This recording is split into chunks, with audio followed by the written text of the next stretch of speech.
Have you ever continued doing an activity you've begun to heavily dislike because of the insane amount of money or hours you put into it? Well, this can happen across a wide range of hobbies or professions due to becoming completely attached to them, resulting in irrational decisions. For gaming specifically, it's an extremely common occurrence. The majority of you have probably spent hundreds or thousands of hours on a particular game and possess extensive libraries on various platforms, with games you have purchased countless microtransactions on. These factors sometimes even combine, increasing your overall investment for a game. Considering the substantial investment of two of the most valuable things in the world, you may be inclined to keep playing the game even if you're not getting the same level of excitement or worth from it. This phenomenon is called the sunk cost fallacy, and while it's routinely discussed in areas like finance, business, or relationships, it's often not connected to gaming, despite how persistent it is. Thus, we're going to be exploring the sunk cost fallacy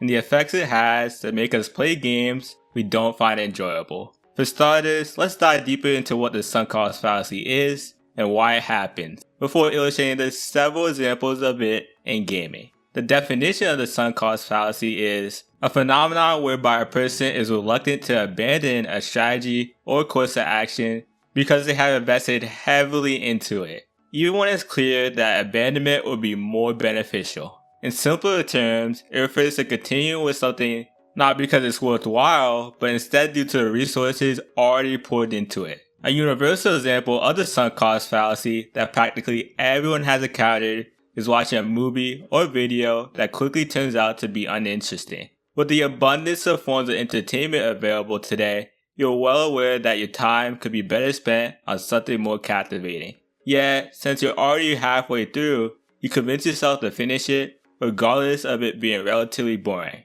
reasoning that you already invested way too much time to stop now. Now, hopefully you don't feel that with this video, but it's straightforward to see why similar situations to these happen. Everyone can agree on hating to lose, whether that be for smaller things such as in sports or video games, or things on a much grander scale, like time, money, and effort. Taking into account sunk cost heavily involves all three of those, the emotions it causes is sensible. Moreover, we constantly seek familiarity in our everyday lives because predictable outcomes are easier to process and more comfortable to navigate. Participating in activities we've done numerous times provides a sense of control and stability, reducing the chance of unpleasant surprises. This general preference for the familiar typically reinforces our attachment to habits, even if they're not enjoyable. Of course, the amount of time, money, or effort required to feel these intense and binary reactions varies from each person. Everyone values their investments and how much they seek normality differently.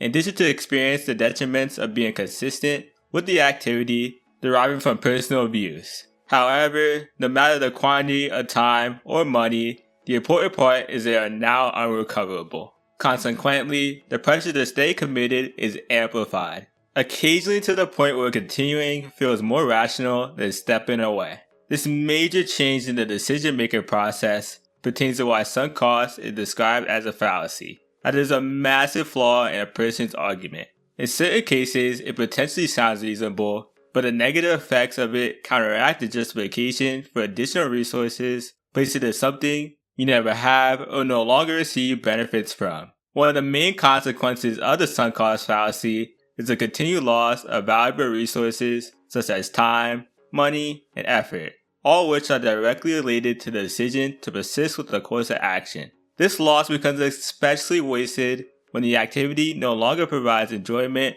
or meaningful benefits. Another effect this fallacy causes is that it can limit your willingness to abandon the current activity. This actually means these effects perfectly coincide with each other, drastically worsening their impacts. For instance of this, we can use a movie or video example again. Consider a video that is about an hour long. If you are currently 30 minutes into it and aware that it's failing to hold your interest, yet you continue watching simply because you're halfway through, you are essentially losing twice. Not only are you foregoing the opportunity to engage in an activity more fulfilling, but you are also sacrificing even more time, an important resource that cannot be regained. Now, remaining engaged in a course of action isn't necessarily going to lead to further negative effects. Returning to the common example on movies, the climax or ending could be exhilarating. compensating for the uninteresting parts before it. Following you finishing the movie, you may think that it was a great choice to stick with it during its worst moments. However, this is the best possible outcome. Thus, it's frequently not the case as the action is already on a downward trend. Additionally, there isn't a guaranteed method to predict it will eventually be worthwhile. You're expending valuable resources that could be utilized elsewhere. Overall, the sunk cost fallacy can affect our cognitive processes substantially, typically leading us to make decisions that are completely irrational. As we mentioned earlier, this psychological tendency isn't limited to a few forms of media or everyday life. It's especially prevalent in gaming. The unique structure of games, which involve long playtimes, ongoing goals, and multiple financial investments, creates the ideal environment for sunk costs to occur. The most prominent way sunk cost fallacy is shown in gaming definitely relates to spending high amounts of hours on a game, resulting in being reluctant to quit playing. It's widely known single-player games have been becoming significantly longer over the past few years. Presently, the major releases are filled with an abundance of content, including quests, puzzles, and cutscenes, all to build an interesting narrative alongside a continuous, enjoyable gameplay experience. All of this culminates in tens of hours of gameplay, with modern titles often requiring between 50 and 70 hours to complete. For those aiming to fully complete a game, the time commitment increases even more due to monotonous collectibles or drawn-out challenging sequences required to reach 100% completion. Because of this, the overall investment for games has increased a lot in recent years, and now takes longer to reach the most meaningful parts, and the time previously spent can pressure players to keep playing, even if their enjoyment has faded or never existed in the first place. This is where the sunk cost fallacy heavily applies to gaming. People often continue investing hours into single or multiplayer games that do not match their interests, simply because they feel obligated by the time and effort already committed. Unfortunately, this synergizes well with the nature of games. This is largely attributed to the customary design of various in-game progression systems, such as upgrading characters, unlocking new abilities or weapons, and becoming accustomed to combat mechanics. As you probably already know, these are included to create a sense of progression for players, ensuring they find their long gameplay hours productive, instead of running around the areas without improving. Nevertheless, in terms of strengthening the feeling of sunk costs, it definitely adds to the appeal to continue playing. As the longer you play, the more powerful and effective your character or overall party becomes, benefiting from the multitude of systems the game has to offer. In consequence, these otherwise noteworthy systems can increase the pressure to keep playing, especially when you're far along in the game, because you're not considering the time already spent, but that in combination with the valuable progress and items you accumulated. Evidently, from what we discussed, this can happen across a wide variety of single-player games specifically. It's the complete opposite of the amazing feeling people routinely describe of slowly progressing through a masterpiece and savoring the game as it simply aligns to your playstyle as well as your interests. I can definitely say it has happened to me a few different times, and so I have my own personal antidote of encountering the sunk cost fallacy in a single-player game. This is why I played the critically acclaimed JRPG Nier Automata. Now, to say Nier Automata is highly praised is an understatement. It has an 88 score on Metacritic, in addition to being frequently mentioned in various social media discussions regarding the best single-player experience. Before you possibly become angry at me for criticizing a game that's often considered a masterpiece, love for its ambitiousness, beautiful scenery, a soundtrack filled with amazing OSTs in every area, and a satisfying combat system, I found myself constantly being bored during my playthrough. Now, I'll consider a large portion of my complaints for a potential deeper dive in the future,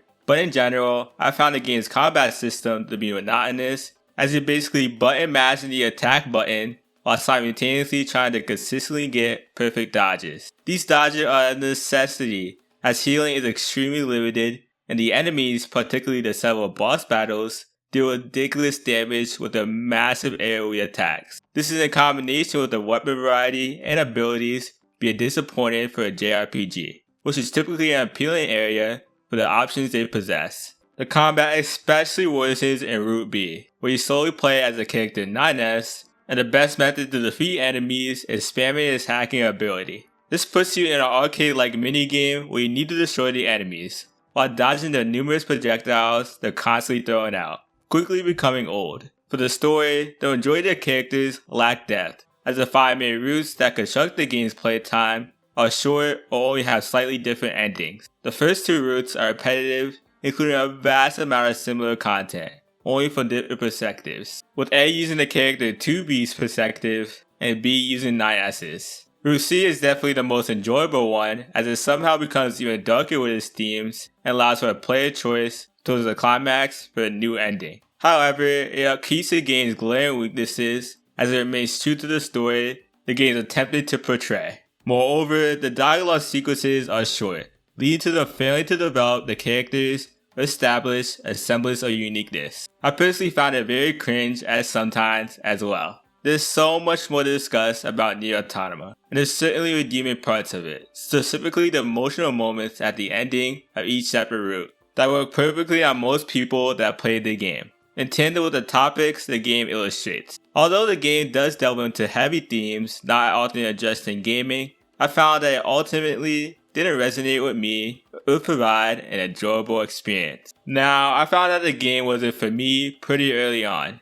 and whenever I played it, it just wasn't exciting. Furthermore, since I saw others conversing about the game previously, I was already aware the game would change a drastic amount in the following few routes. So, I considered dropping it, or at least coming back to it later. However, I stuck with the game at the completed Route A, and Route B resulted in additional resentment as it's practically an identical game. By the time I finished the rather uninteresting Route B, I no longer desired to play the final storyline. But I experienced Sunk Cost Fallacy because I decided to play through it anyway, as I already became accustomed to the game's systems and played the bulk of it. I knew playing something that corresponds to my interests would be a better use of my time, but I was already committed to the game due to my present playtime. Now, Nier Automata is distinguishable from the trend of longer games, which as we discussed promotes continuing to play a game. In comparison to the recent releases of this decade, Nier Automata came out in 2017, contributing to it being relatively compact. For reference, I completed the game in about 35 hours, by achieving the true ending, and it's possible to complete it in much less time. Nevertheless, the game's unique structure or alternate paths to follow for new role reveals alongside boss battles unquestionably aids in it somewhat of keeping that mysterious nature that pulls you in. Additionally, the hour count is still substantial, and I want to avoid the loss of the valuable resource. As for why Sunk Cost Fallacy applies in these types of situations, being conventional games we spent hours on, one of the main reasons I personally kept playing Nier Automata was because I couldn't stand the thought of it sitting unfinished in my Steam library. I didn't want to be reminded either through online discussions or merely seeing the title alongside the other games I had, or the fact that I dropped it because I found it boring. The idea of leaving it forever uncompleted was frustrating, especially considering the 12 or so hours I previously spent on it. Interestingly, there's a psychological phenomenon that explains this exact feeling that a multitude of people are unaware of. It applies to a wide range of activities, including games. It's called the Zeigarnik effect, which refers to the tendency for people to remember interrupted or unfinished tasks more clearly than those they have completed. This concept was first identified by psychologist Boomer Zeigarnik in 1927, as expressed in the name of the cognitive effect. It undoubtedly helps to explain why uncompleted games often linger in our minds, encouraging us to return to them even when our enjoyment is absent. This effect was first observed when Zeigarnik noticed a strange pattern among waiters. The waiters would mostly recall complex restaurant orders while the customers were still seated and hadn't yet paid for their order. Conversely, following the customer's payment, it was difficult for them to remember the exact details of the order. This was presumably due to the task of catering to that specific customer being complete, thus allowing them to remember the other unfinished transactions in the restaurant, without deviating as much attention to the already finished one. To investigate this, she conducted a series of experiments using simple tasks like stringing beads, assembling puzzles, and solving math problems. After an hour-long break, participants were asked to recall the activities they had worked on. The results of the experiment corresponded to what she observed in the restaurant. revealing that people were twice as likely to remember they left incomplete in comparison to those they had finished. In another experiment, the findings were even more pronounced, with participants remembering unfinished tasks 90% more often than completed ones.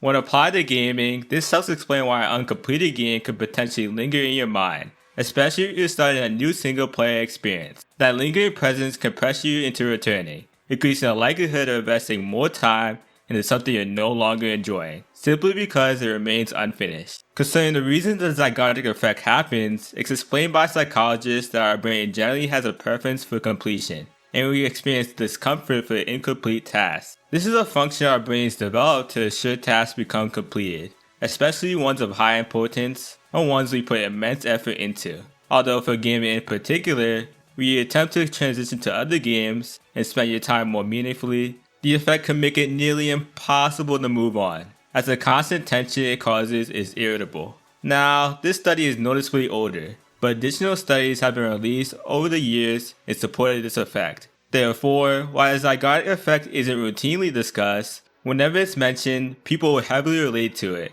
and it does an amazing job highlighting the unique bias in our mind. Overall, the sunk cost fallacy showcases its presence with the time aspect, as games are predominantly longer than other forms of media, spending tens of hours. Taking into account that you can spend countless hours before realizing a game isn't interesting, the pressure to complete the game skyrockets, often related to the hours already poured into the game. This aligns with the psychological phenomenon known as the zygotic effect, which is sometimes intensely used by developers or companies to keep people engaged in the series and mediums. In the case of sunk cost fallacy in gaming, however, it results from your own behavior. Leaving a game unfinished could create a lingering sense of incompletion that stays on your mind, often leading you to return to the game even when you already know it is not enjoyable for you. In comparison, although we didn't mention multiplayer-focused games, similar emotions could still happen. This is due to possessing the qualities of requiring high amounts of hours to achieve goals, despite the fact that it's not possible to complete the game.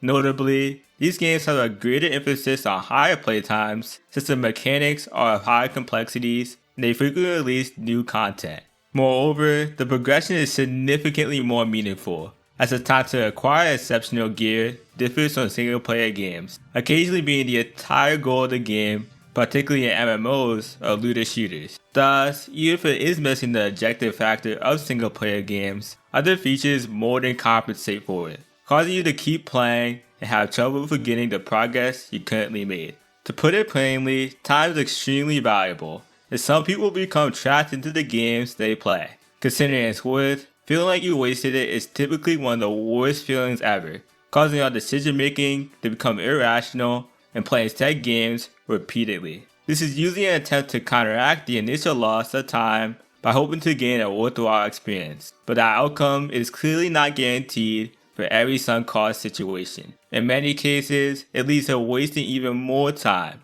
when stepping away earlier would have been a more beneficial choice. Evidently, for spending the high amounts of hours gaming perpetuates, sunk cost fallacy is everywhere in it. You presumably experienced it before in regards to your playtime, developing a negative connection with the game that could persist for years. To transition to another area sunk cost fallacy happens in, let's explore its relation to spending an abundance of money on a game. Corresponding with gaming experiences being longer as they're overflowing with content for players to indulge in, gaming prices similarly has risen substantially alongside gaming's widespread popularity. Several console generations ago in the 2000s, games ranged from $30 to $50, with anticipated releases always being the premier price due to their ambitious nature. Each subsequent generation increased their price according to the competition, as well as the inflation rates, which made other products valued higher over this time period. Now in 2025, the biggest games from AAA studios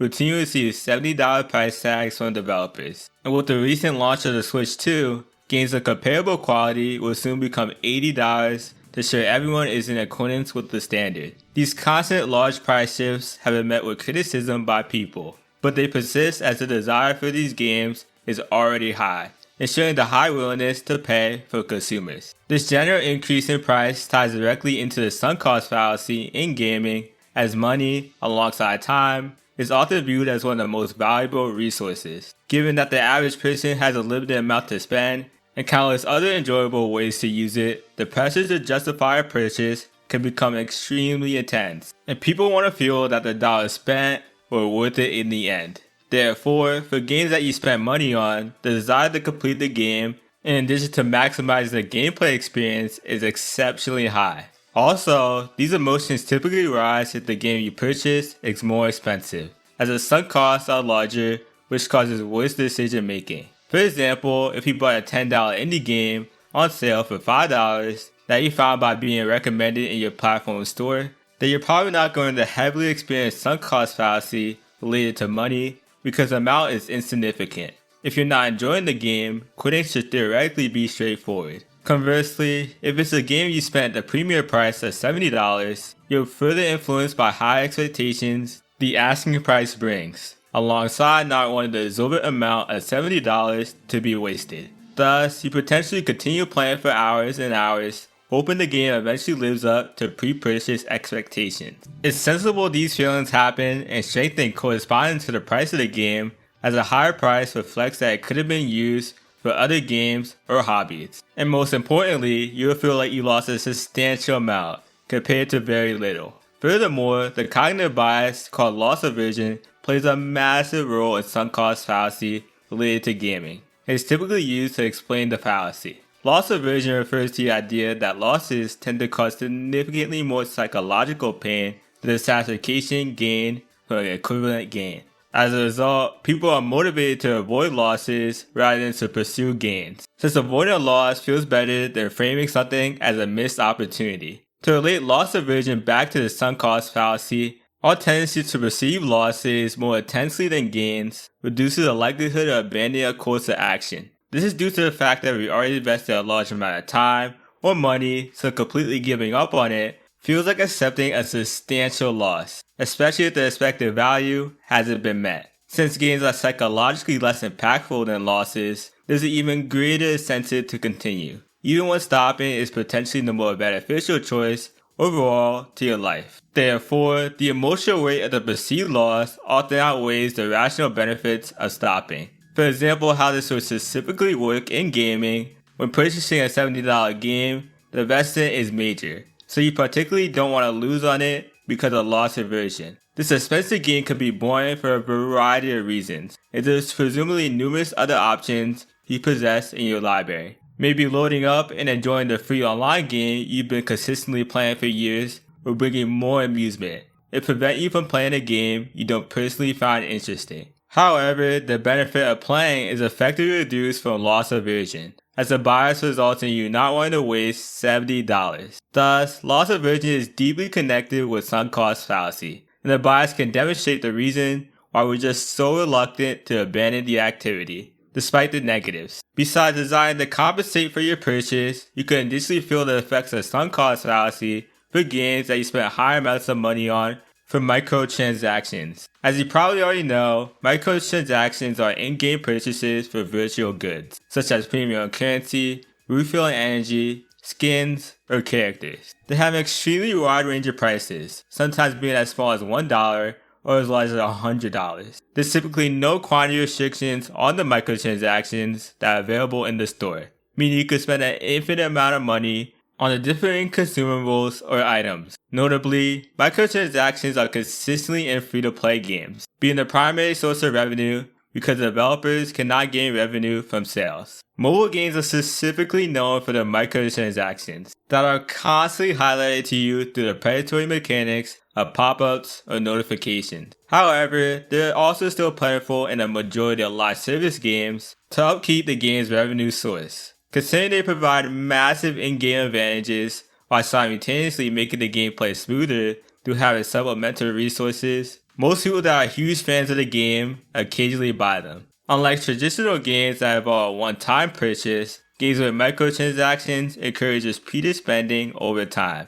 This spending can gradually accumulate to multiple times that of a full-price title, especially in games that update frequently. As players invest more money, the sunk cost fallacy becomes more prominent, making it increasingly difficult to stop playing the game. Even if the experience is no longer fulfilling, as when you're spending the money, The combination of multiple purchases with the hours you built up from playing the new updates that are often associated with these games, it can make it nearly impossible to abandon. Thus, sunk cost fallacy is sometimes stronger in games with microtransactions as long as you're routinely buying them. It's important to mention that this can be detrimental, as there's no end goal to finally move on, and players can continuously rack up more microtransaction purchases, losing large amounts of time, money, and effort in comparison to a typical game. Ultimately, money is a major component of the sunk cost fallacy, and with the ever-increasing expense of gaming, it holds even more weight. Take into account how essential money is in nearly every aspect of life, including the other ways it could be used for enjoyment and hobbies, or in the gaming category by buying new games. The idea of not getting the desired game or abandoning a game after spending on it becomes increasingly difficult to accept. This hesitation stems not only from the financial loss itself,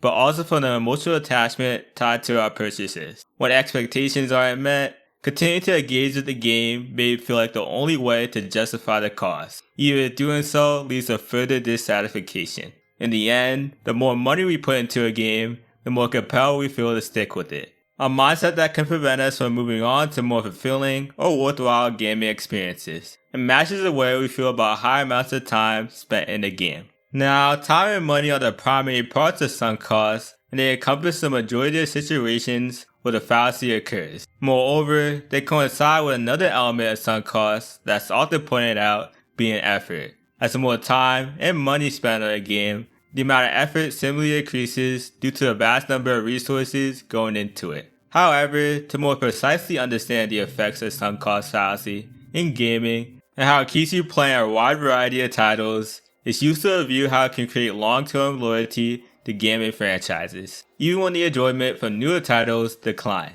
Instead of focusing solely on individual games, looking at the entire franchise reveals how players can remain attached due to the vast number of resources you could put into one. Gaming franchises are essentially collections of titles that share core mechanics, story elements, or recurring characters. Some of the most recognizable characters across all of fiction, like Mario or Sonic, come from these long-running series. In particular, the best-selling franchises dominate the gaming market, and this success is impossible to ignore. In fact, the top 25 best-selling franchises have all sold over 100 million copies throughout the various games, and they culminate together for billions of sales. They're still constantly talked about everywhere as well, considering their newer or older titles. It's clear the continued success of gaming franchises is sometimes because players feel a connection built from years of constant engagement, time, and money. This emotional and monetary history makes it difficult for people to stop buying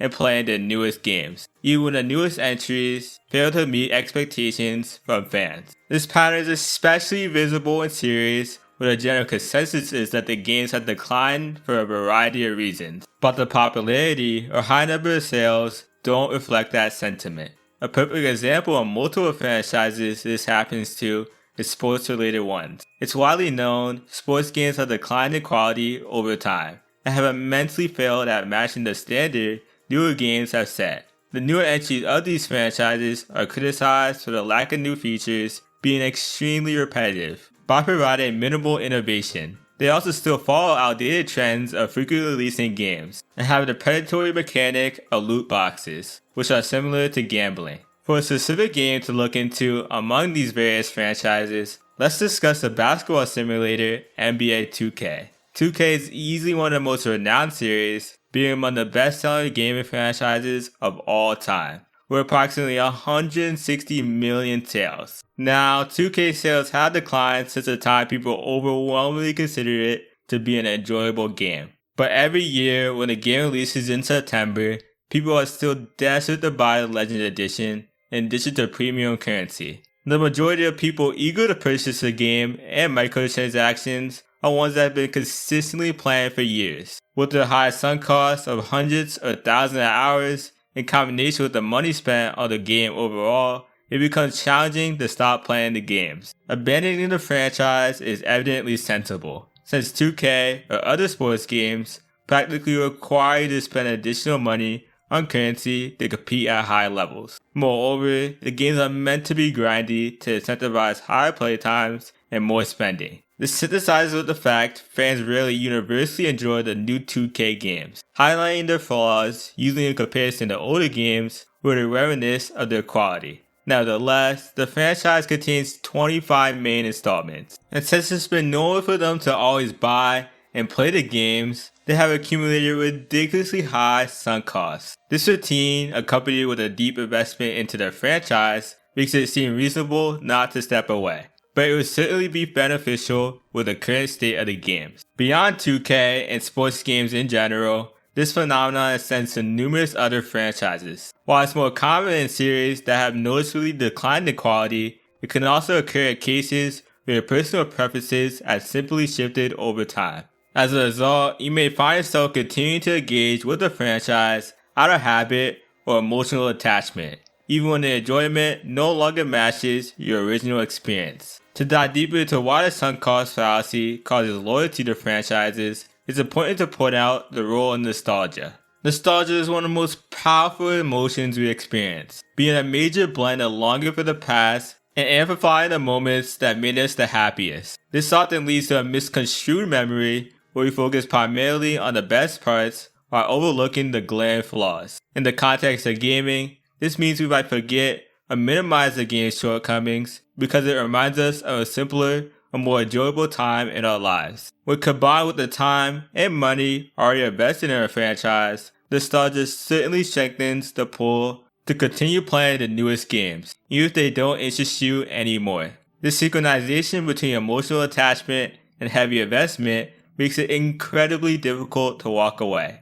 from franchises that no longer meet expectations. As instead of judging new experiences on their own merit, we view them through the lens of the past. Besides nostalgia, another factor that can increase the attachment to these series is the marketability gaming franchises possess. Gaming franchises are extremely marketable outside of their games due to their popularity and the relation you build with characters with the long playtimes games have. Throughout the years, we've seen series that originally started from games turn into merchandise such as plushies, posters, stickers, figures, keychains, clothing, and backpacks to more entertainment-related stuff like wallpapers, TV shows, or movies. All of these culminate into being thoroughly invested in a franchise, significantly more than only buying games or have someone. A portion of enthusiasts have spent hundreds or thousands of dollars on their favorite franchises, dedicating shelves, walls, or entire rooms to display their love for the franchise. By incorporating these franchises into daily life beyond gameplay, the emotional connection intensifies, making it even harder to walk away and not stop purchasing or playing the games in the series. Considering the factors of nostalgia and marketability of these franchises, in addition to the time, money, and effort they accumulate across multiple games, gaming franchises can create nearly unbreakable connections with their fan bases. This attachment often leads to players to return out of habit, emotional investment, or hope that the next installment will recapture the magic of past experiences. Even when the quality of the game declines, these connections remain strong. Routinely, people are criticized for their actions to consistently buy and play franchises that appear to be in the decline. But when so much emotion and personal investment is involved, it's difficult to change your mindset or distance yourself from it. As a result, fans may find themselves continuing to support franchises long after they lost interest in the games themselves, further illustrating the powerful psychological grip that Sunk Cost Fallacy has for certain games and the gaming world as a whole. To wrap this video up, the Sunk Cost Fallacy plays a major role in why we continue engaging in games or franchises we don't enjoy. Sunk costs, such as time, money, and effort, are unrecoverable, yet we sometimes convince ourselves to keep going and attempt to justify those past investments. In gaming, this can take numerous forms, from pouring countless hours into a game that you never had or lost interest in, to spending large amounts of money on full-price games and microtransactions, or also staying loyal to a declining franchise because of user emotional and financial commitment. These behaviors are generated not only by the desire to avoid the feeling like something was wasted, but also by the powerful psychological effects of biases like the zygotic effect and loss aversion. as well as emotional ties strengthened by nostalgia and heavy marketing of games. However, it's important to recognize that sticking with something you don't enjoy will only lead to losing even more of those valuable resources. Overall, Sunk Cost Fallacy is definitely one of the most overlooked yet impactful reasons many of us keep playing certain games or supporting franchises, and given how personal and ingrained these investments are, this pattern likely won't go away anytime soon. Thank you so much for watching. If you enjoyed, please like, comment, and subscribe, and stay tuned for the next video.